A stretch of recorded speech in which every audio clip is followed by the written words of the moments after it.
Here is an additional confidence interval for a proportion example problem where we will look at a couple of additional items that might be asked on a homework problem or a quiz problem involving confidence intervals for a proportion. And here is the question. A survey asked, during the last year, did anyone take something from you by using force, such as a stick-up, mugging, or a threat? Of the 981 subjects that were asked this question, 17 answered yes, and 964 answered no.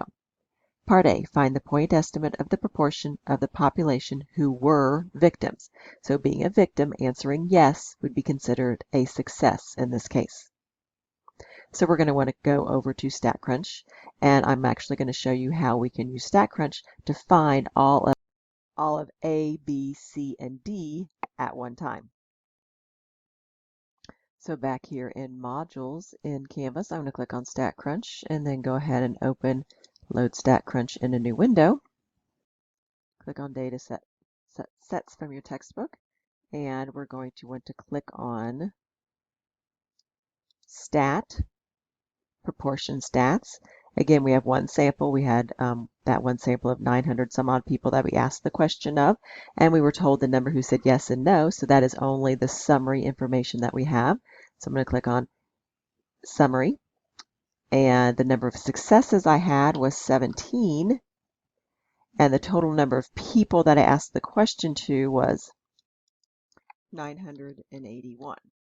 And then we said we were doing a 95% confidence interval, so don't forget to click on the radio button for confidence interval.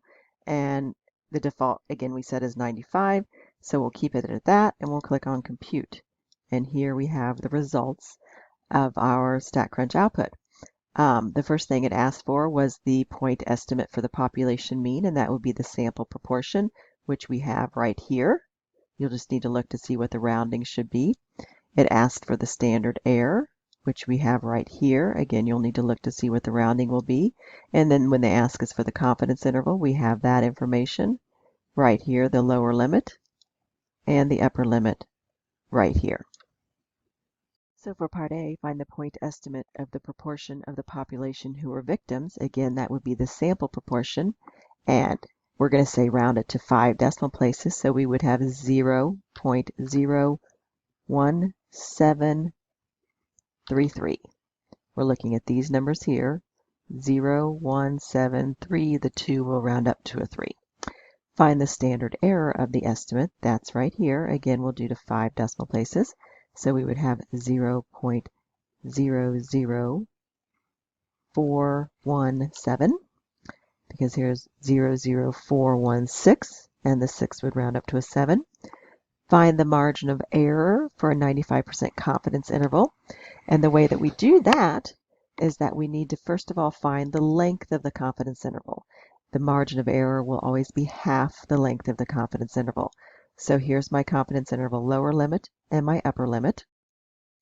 And I'm going to go ahead and fill those values in down here so I can see them more clearly. So our lower limit is 0.00916.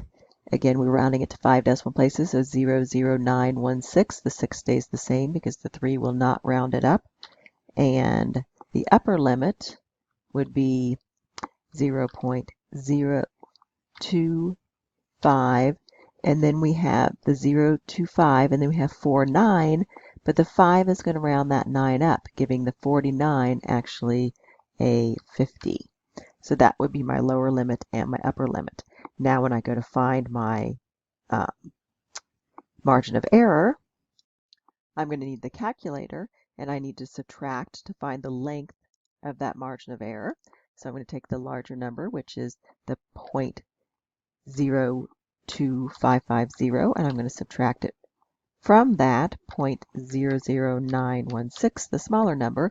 So this is the entire length of my confidence interval. It is 0.01634 long, and the margin of error is half that length. So I can take this number and divide it by 2, and this will give me my margin of error of 0.00817.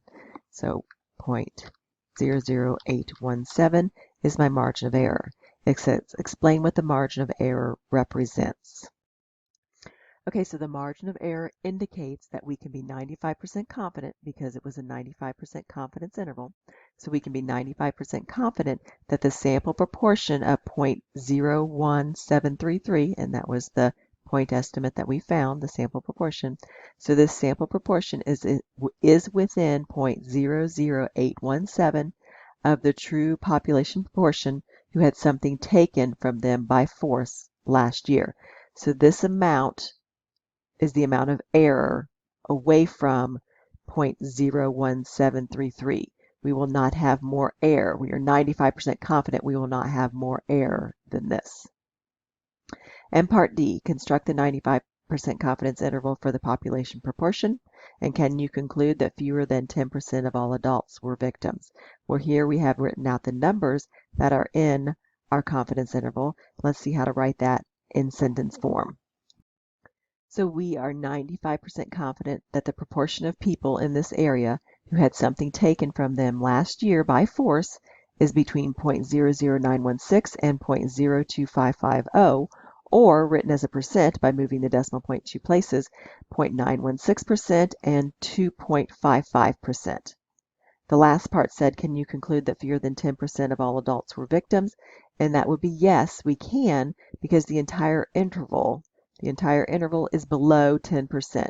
So our entire confidence interval has the proportion of all adults being affected by something being taken from them by force. The entire confidence interval is below 10%.